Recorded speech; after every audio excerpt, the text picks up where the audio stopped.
یہ جو الرحمن اللفظ ہے اس کو عربی میں کہتے ہیں صیغۃ المبالغہ. اس کا مطلب یہ ہوتا ہے کہ اس چیز میں بہت زیادہ مبالغہ ہو، بہت زیادہ ہو.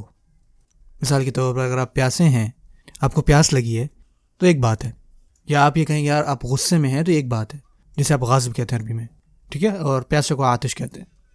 اگر آپ کہیں عطشان تو اس کا مطلب یہ ہوگا کہ آپ بس یعنی آپ کو بہت شدید پیاس لگی ہے، یعنی آپ اس سے زیادہ جو ہے وہ پیاسے ہو ہی نہیں سکتے، اگر ہوتے تو مطلب آپ مر جاؤ گے.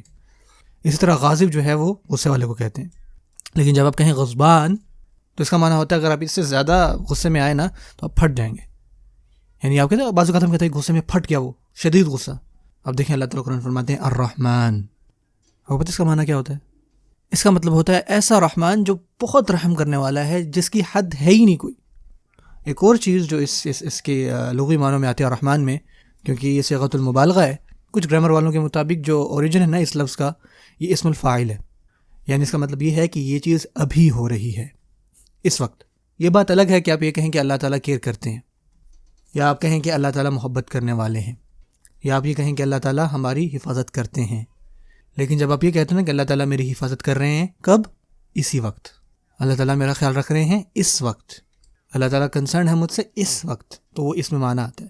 اللہ تعالیٰ میری سچویشن کو جانتے ہیں اس وقت کیا ہے. یہ آپ کو بھی سوچنے پہ مجبور کرتا ہے اور مجھے بھی، کہ اللہ تعالیٰ کس طرح اپنی محبت مجھ پر نچھاور کر رہے ہیں اس وقت، اسی وقت.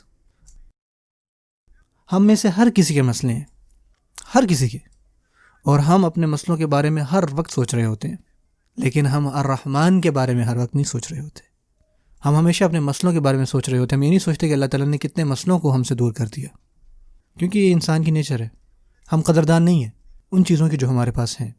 ہاں جب چلی جائیں تو پھر بڑی قدر آتی ہے. یہ وہ چیز ہے جس میں ہمیں ہر ایک کو ہمیشہ اور روزانہ سوچنا چاہیے. الرحمن پہ رکیں اور سوچیں کہ اس کا کیا معنی ہے. سبحان اللہ.